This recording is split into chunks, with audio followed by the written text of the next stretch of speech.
Welcome everyone to Office Hours closing week 3. How you doing, Lance? Oh, doing great. It's actually raining here today, which is a wonderful thing. Nice. I see a couple of you are very precocious in our class. We have the entire 8 weeks up online, and a couple people have already finished the final. Congratulations. They've already completed the entire course. We hope you still follow along with Office Hours. We are going to keep to the schedule that is on the agenda, and we will go week by week on Friday Office Hours. So I think that's a good system. You guys know how to ask questions. We hope you submit it throughout the week. I get it over to Lance, and he usually gets a response in a couple hours, and then we like doing it on Fridays. So I'm going to launch this first poll, Lance. Okay. It's about the 1919, when completing the SBA Form 1919. Well, I think this is an important question for me from a closing perspective, from the origination and closing perspective, because the SBA Form 1919 is where you make most of the determinations about the eligibility of the borrower. And, many people just put the form in their hand and let them complete it. There is no right answer here, but there is an answer that I feel more comfortable with, and certainly 1 and 2, letting the borrower fill it out. But if you let the borrower fill it out, I certainly recommend a brief review period with the lending officer and the borrower, just to walk through the questions to make sure it's completed, and make sure the borrower's signature on it. And my best practice, I like to do the 1919 with the borrower sitting across from me, and like I'm sitting in the chair across from me, walking through it, asking the questions myself. And this comes from a liquidation perspective, Joseph. I like to make sure that the loan is eligible. So again, there's no right or wrong answer here. I was just wanting to see what everybody's best practice is. Yeah, and 75% majority, so, but I do like that hint. Let's go to the second one on the Form S, the 1920. Yeah, the SBA Form 1920 is the lender's application. Again, SBA frequently says they're going to try to make things more concise, fewer forms, fewer red tape, and the SBA Form 1919 and 1920 was SBA's effort to do that, and I do think they were successful. But the 1920 is the lender's application. It also deals with some important eligibility questions, and you as the lender are certifying that you've reviewed the loan application, that it is in fact eligible for SBA financing. They're saying 25% are saying that it's not reproducible if it's missing in your file. 75% is saying no. And the answer to the question, I have worked literally hundreds, if not 1,000 or more, SBA liquidation projects. I also have worked over 1,000 SBA loan reviews.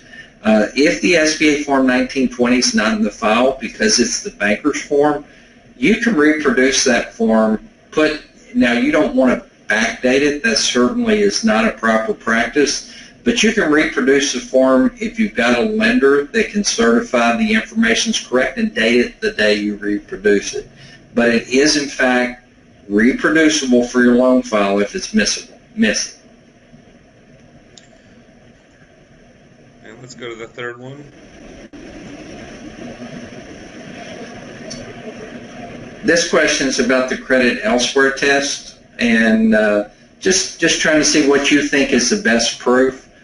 Certainly, I know what is the most common. The most common is, for instance, on CRE, it's not unusual for bank commercial lending policies to not allow 25-year amortization. So if the small business needs that amortization for proper cash flow, that's certainly one good reason.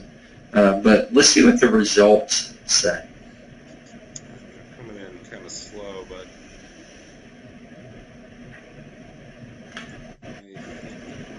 state.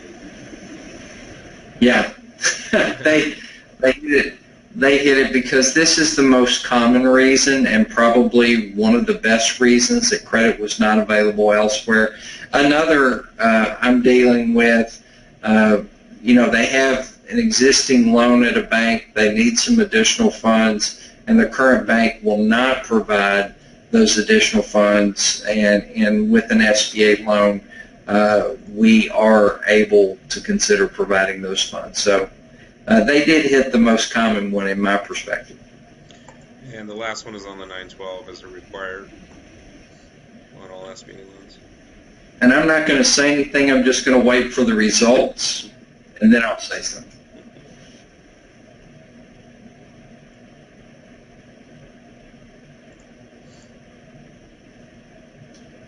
Excellent, excellent. This closure group hit it. The SBA Form 912 is not required on all loans. You don't know how hard that is for me. As somebody who's been working on SBA loans since 1983, for the first 30 plus years of my life, you had to get a 912 on every guarantor on the SBA loan.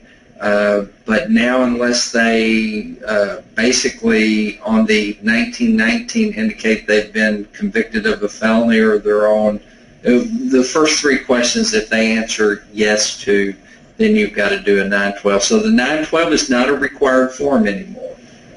I'm going to just roll in. What did we talk about this week? Well, in week 3, we did talk about the SBA Form 1919 and the 1920. We talked about the importance of the 1920 and the credit memo information matching up. When SBA takes a look at a potential purchase demand package or a servicing action, they're going to want to see the 1920 and the credit memo matching up. It's also important to know that there are a lot of important eligibility questions, and if you do the 1919 and the 1920 properly, you can feel comfortable that you've got a good eligible SBA loan. It particularly comes important when you're doing SBA loans under delegated authority, whether it be the Express or PLP program. We discussed the credit elsewhere rule, and we also included some of the updates that came during the middle of the year last year, the importance of lender certification, and like I said, we did talk about the recent changes that occurred in the SBA Form 1920. Great. And we love your questions. This is on PLP, EWCP. Let's see if we can read it. We've never done an EWCP. First of all, can you explain what that is in case anyone doesn't know? Export Working Capital Program. Okay. And the question is, can we send this one-off loan request via or normal procedure, E-Tran, for approval by our LPC, or do we have to get approval to participate in the plan first?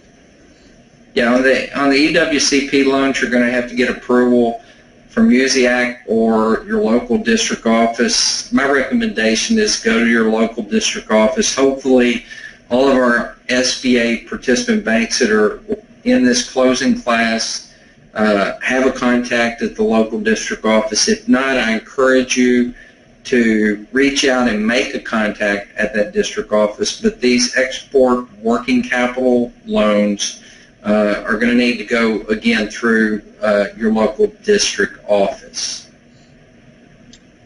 And the second question was on SBA Form 159. Do we need to have a separate form for each individual company, even if the only service they provided was a referral to the financial institution?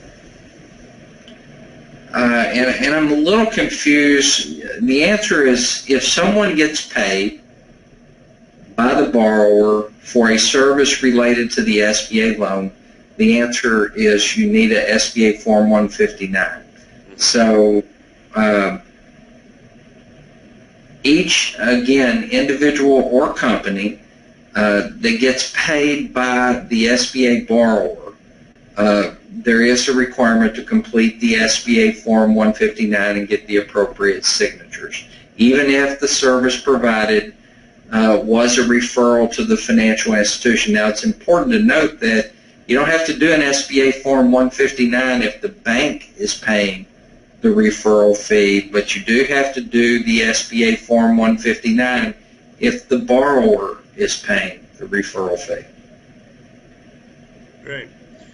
And coming up next week. Whoa. This is not the right. Well, hang on a second, and I can. We're having some technical difficulties. Guys, hang on a second. I can recap week 4. Let me pull up a folder right. Let me pull that up. Sorry about that, Lance.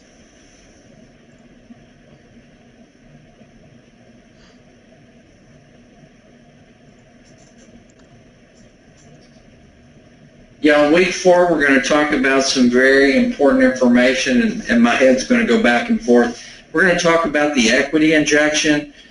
Properly documenting the equity injection is a critically important part of the closing process. Closers don't normally have to work liquidations, but a early default loan liquidation, trying to get paid on the purchase demand request, is very challenging, and there's 4 specific areas that SBA looks very closely at on an early default loan, and one is proper documentation and verification of that equity injection. So we're going to talk about that. We will talk about standby agreements and their importance in the SBA loan process. We'll talk about buying an existing business and some of the documentation requirements, including the business appraisal. If you're having a change of ownership, that business appraisal comes into play, and you need to know the regulations on when you have to go out for a third-party business appraisal. And guys, it used to be called a business valuation, but when they came out with the 50-10-5H, one of the changes was making business valuation business appraisal. So again, that's the primary. We're going to talk about business acquisition loans.